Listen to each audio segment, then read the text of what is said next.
everybody. Welcome to this week's backup plan. My name is Meredith, and I expected this week to be another recap with Michael, but current events happened, and I think maybe we should just devote a little bit of time to talking through that because, man, it's a weird time to be an IVF patient.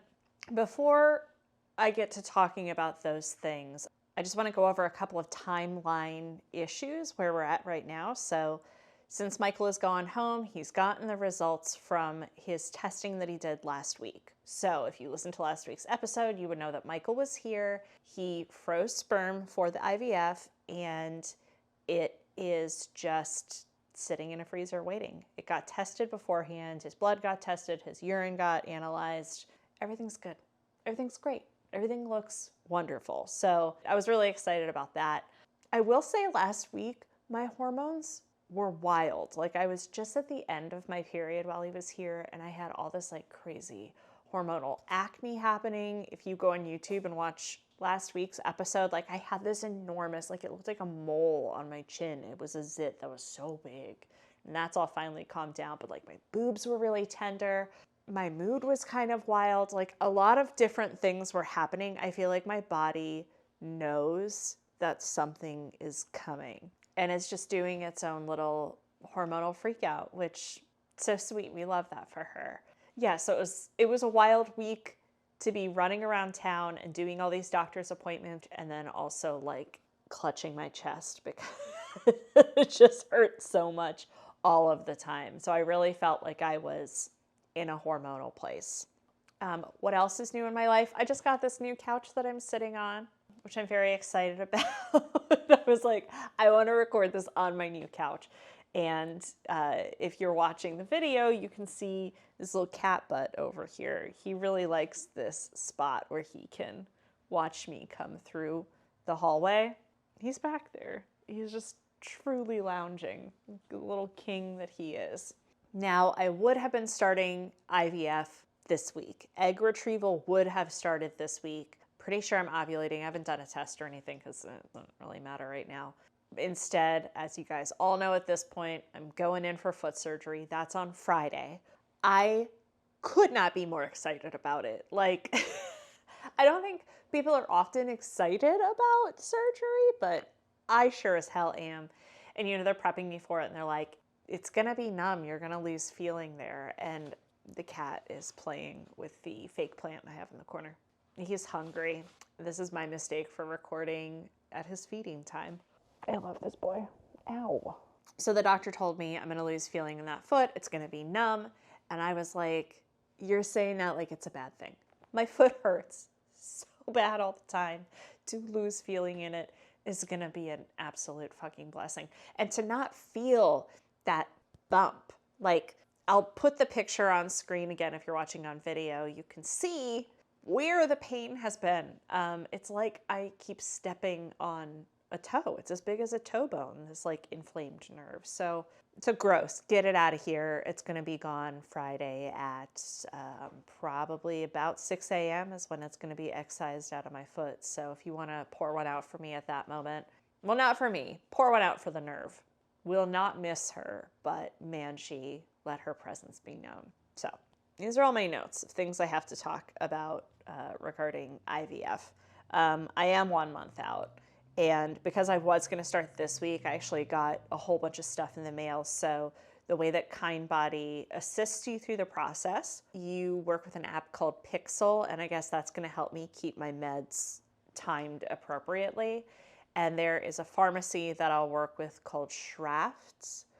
They sent me a text message with a link to do some starter paperwork and everything. And if anybody from Kindbody is listening, actually, the Schraft system they sent me a text message, and I was just busy doing a million other things last week, all those doctor's appointments. So it got lost, and I was like, did I get that via email? Did I get it via text? And eventually I found it, but I was searching like Shifts Pharmacy, Shafts Pharmacy. Like I couldn't remember exactly what it was, and I got a little lost on that. But, you know, thank God for search functions. I ended up finding it all by myself. And that's it. I mean, that's where we're at this week. Now, Speaking of IVF, let's talk about extrauterine children, as Alabama calls them. This is weird because I wasn't going to do IVF, right? I was pretty much like against IVF, right? I was like, it's playing God. I don't want to do it. And then, I was talking to somebody about, the term playing God, and if it's meant to be, it's meant to be, whatever. And, I could say, if it's meant to be, it's meant to be about like literally everything. I could say, you know what? If I'm meant to be a millionaire, it'll happen. I don't have to get off this couch. You could say if it's meant to be, it's meant to be about like getting dressed in the morning, right? Like you could blindfold yourself and say, I'm going to pick this t-shirt and this pair of pants and maybe they'll go together. If it's meant to be, it's meant to be. Like, I'm an active participant in my life, right? And I'm actively making choices, and I have come to terms with what IVF is and means to me. And I haven't started it yet. So I can't say how I'm going to feel when I find out I have X number of embryos. I have a feeling I'm going to be pretty attached to them, but phraseology that I found online that I really clung to, it was something that Kindbody actually reposted from another reproductive center, I think in New England, was that embryos are not children, they're chances at children. And I think what I've kind of been wrapping my head around this week is that they're like little pixie spirits, right? Like they are a chance, they're a possibility.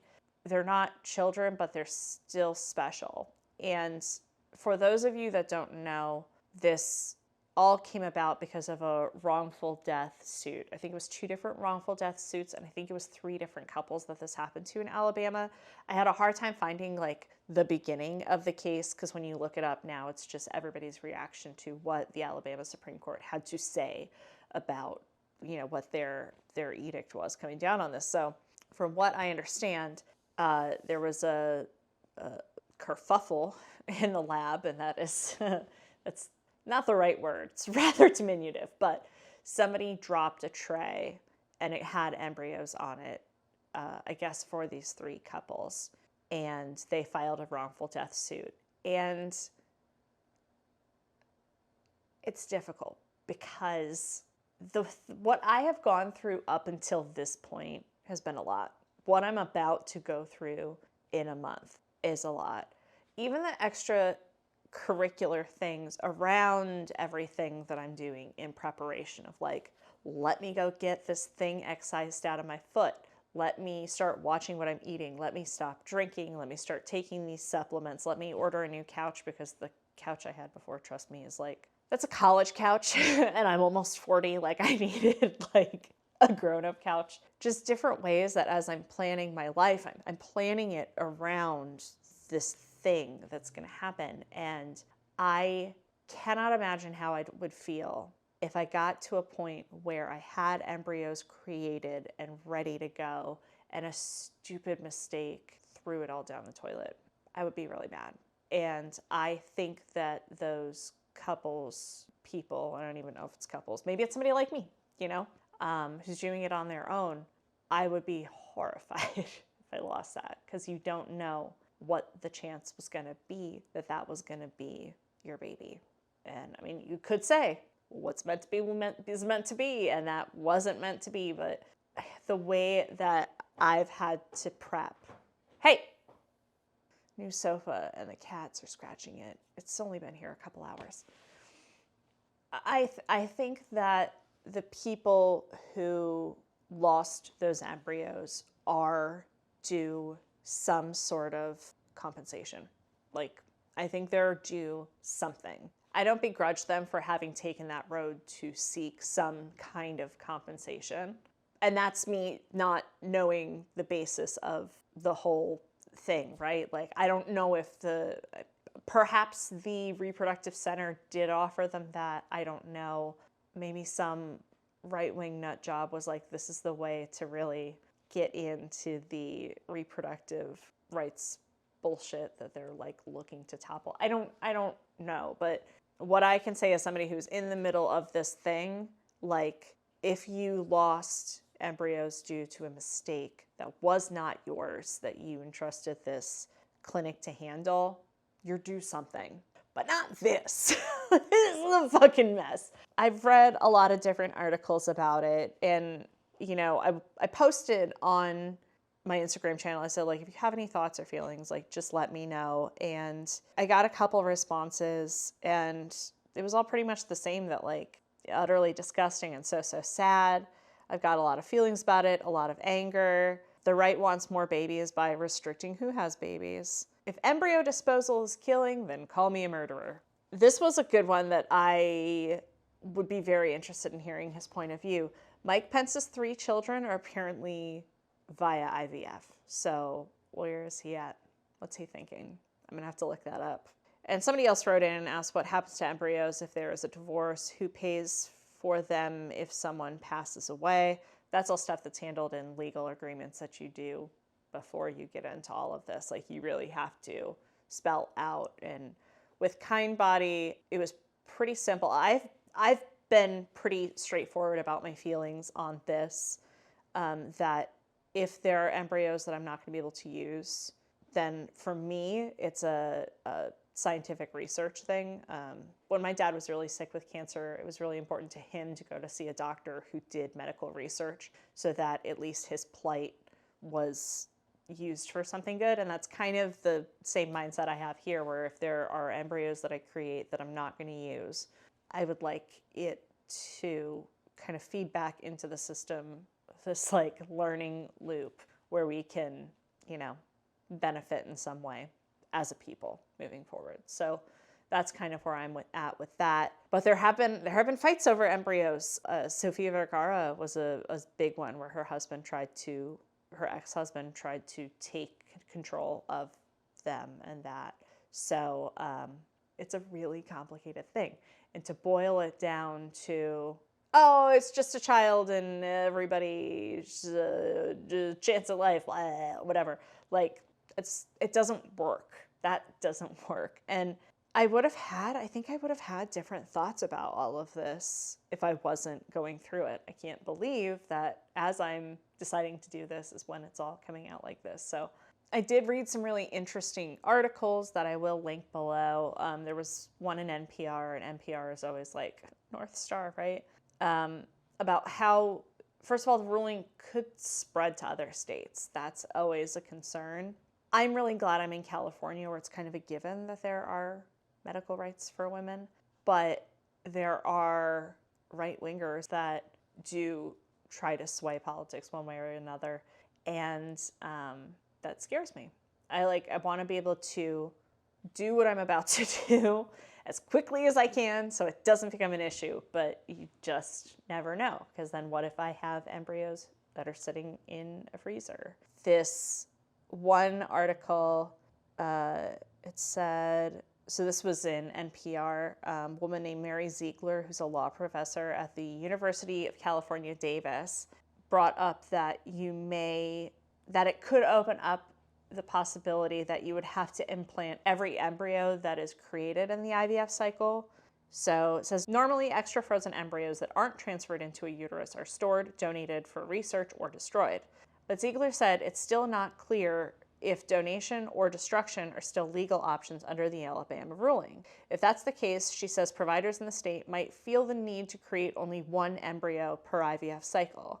If you are not allowed to create more than one embryo per cycle, that's likely to make IVF even more financially out of reach for people who don't have insurance coverage and who struggle to pay that hefty price tag, right? So like when I have my eggs harvested and retrieved, and we mix that with Michael's sperm, and we create, like, you want to try to create as many embryos as possible, and then look at and see which embryos are the healthiest and the best to move forward with. You don't have to. You don't have to do that genetic testing. I'm choosing to do that genetic testing. But if I have 8 eggs retrieved and only 6 become embryos, there might only be 4 of those or 3 of those that are viable. There's not an easy way to just be like, well, let's just create one embryo. Let's just get one egg and then put some sperm on it and see what happens, you know? So then I guess you would freeze the eggs, but then eggs that are frozen, they don't always survive the thawing process, and neither do embryos. So it's so complicated. And for these old men to just decide, oh yeah, this is how it's done. And they don't, like, if you watch, there's a clip of Tommy Tuberville, who is from Alabama, be like, he realizes mid, like, questioning, like somebody asks him a question about the IVF process, and it's so clear he has no idea what he's talking about mid-clip. Do you have a reaction to the Alabama Supreme Court ruling on the fact that embryos are children? Yeah, I was all for it. We need to have more kids. We need to have an opportunity to do that. And I thought this was the right thing to do. But IVF is used to have more children, and right now IVF services are paused at some of the clinics in Alabama. Aren't you concerned that this could impact people who are trying to have kids? Well, that's for another conversation. People need to have. We need more kids. We need the people to have the opportunity to have kids. Senator, what do you say to the women right now in Alabama who no longer have access to IVF, or who will not, as a result of this ruling? What do you say to them? Well, that's a hard one. It really is. It's really hard. Because, again, you want people to have that opportunity. And that's what I was telling her. We need more kids. Feel the rage that I feel right now. Some other things that came up in the article was that storing surplus frozen embryos out of state is an option, but then that will also raise costs significantly. My concern is, like, where does this thought process stop? Because, like I said, I'm going to genetically test the embryos to see which are the most viable to move forward with, which are the safest and healthiest to move forward with, because I want to have a happy, healthy child, a happy, healthy citizen that can pull his or her own weight in society and, you know, are smart and thoughtful and innovative and, you know, happy little Americans. With a ruling like this, I worry then the kind of pressure that it's putting on the process. If I genetically test an embryo and it's not the best to move forward with, am I going to be forced to carry that? Am I going to, like, probably not in California, but you just never know, right? If something's wrong with it and I do decide to donate it to science, like, will I ever face any kind of repercussions because I chose not to have that one? Pro-choice. Anyway, there was this other article in NBC News that they talked to two different they talked to a couple and they talked to a woman. I don't know if the woman was having a child on her own, but the couple, like, they categorized themselves as traditional. And from my reading of it, it was like, they're like conservative too, right? So they mentioned that they were worried about whether or not a woman would be forced to canary. They brought up that they were concerned that a woman may be forced to carry a genetically abnormal embryo. And then the woman that they talked to, she's an attorney, and she's using a surrogate, and she has chosen to have a boy, because that's another thing. You can choose sex when you do this genetic testing. And she said, we're picking a boy to transfer because these rules and laws that are coming out that are affecting women's health kind of scare me for a daughter. Yeah, me too, attorney from Birmingham. It's a lot. It's just a lot of pressure, even as somebody who, like, I'm not really affected by this, but as somebody who's, like, in the process of doing all of this at this time by myself, it's just really, really hard, because it's extra undue stress. It's extra, that's the one thing that you're supposed to be, like, chill right now. You're supposed to be as zen as possible and, like, listening to your, you know, manifestation affirmations and whatnot, and it just puts extra stress. And like I said, I'm not as affected by this as somebody who lives in Birmingham or lives in Mobile or Biloxi. Biloxi, Mobile, Alabama. Whatever city in Alabama, you know? I think those are all of Alabama. Biloxi, Mississippi. Mobile, Alabama. Okay. I feel so deeply for women who are in Alabama or are in other states where this could, at the drop of a hat, become a thing. It's scary. And there's no, like, silver lining to any of this right now. It just blows. And it, you know, it's funny because on last week's episode, I talked to Michael about, you know, the safety of Kind Body, how they have the door locked, and how I said that's really great to keep women safe. And he goes, but why it's women trying to have babies. It's not women having abortions there. And I was like, right, but it's like women's reproductive health, which is apparently a powder keg. Women's reproductive rights are difficult to deal with. If you can take away a woman's right to have children, you can take away to not have children. Like, it's just an infringement of medical rights. That was what my mom always told me, like, growing up, being indoctrinated into the liberal agenda. My mom was like, the problem with an abortion politically is if they tell you you have to have this baby, then they can just as easily tell you that you can't have a baby. As I said about the, different countries where single women can't get sperm from sperm donors because that's or even against the rule. married couples in some countries can't. Yeah, so it can be a tricky subject. Even if they don't mean to say it, like in this case, like they clearly didn't fully understand the ramifications that all of this causes. And you know what pisses me off too? Is that when I listen now, they said that a lot of journalists and stuff have come out and said that this was the concern with the overturning of Roe v. Wade. And Donald Trump was like, oh, I didn't mean for this to happen, blah, blah, blah. Everybody should have joy of life, babies, baby. And I'm like, fuck you, man. I don't want to go out there and have these procedures and go through this stuff. And like, I don't need Republican politicians like beating a drum for me about this. It's my own body, and I don't want it to be politicized. I just want to live my life, and I want to have the right to live my life. And I guess I'm politicizing it just as much when when I've got my pussy hat on and I'm walking down the streets of downtown LA fighting for women's rights. It's a politicizing of it too, but can't we all just live our fucking lives? And I wish there was just better representation in our government, or like just smart people, just like intelligent people who like listen to doctors about things. That's so much to ask for. Education's cool, guys. Really cool. So yeah, that's where I'm at this week. It's how I feel about things. I just keep reading stuff and getting disappointed, and fuck it, I should just stop and I should just listen to those affirmations and just focus on this nurdle that's being taken out of my foot. It's a callback to episode 4.5. Yeah, if you have something nice to say, send it my way. Otherwise, I've got some cool episodes coming up. I've got some folks that I'm booking. I don't know. I don't really have resolution on any of this. It just is what it is, and this is how I feel.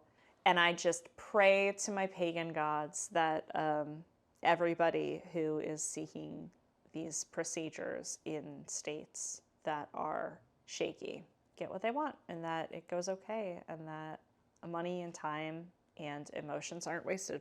So this is me signing off. Hopefully I'll be in better spirits next week, or maybe I'll just record on painkillers, and that could be fun for everybody, right? Be sure to follow on social media. Send me your thoughts if you have any, and if you want to come on and talk about what you're going through in the process, if you are in one of those shaky states, or if you're not, if you've been through it and just have thoughts. This is an open community for the most part. If you're going to come on and argue for this, I don't have time for that. But I'm going to sign off. I'm going to lay down on my comfy couch and I'm going to go feed my cat because he's losing his mind. So thank you for listening. I'll see you guys next week, and stay safe and stay sane. The Backup Plan is created, produced, and hosted by me, Meredith Kate. Julian Hagans is my co-producer. You can find us on social media at Backup Plan Pod. The best place to get updates is to sign up for our newsletter at backupplanpod.com, where we also post all episodes, show notes, and transcripts. Thank you for listening.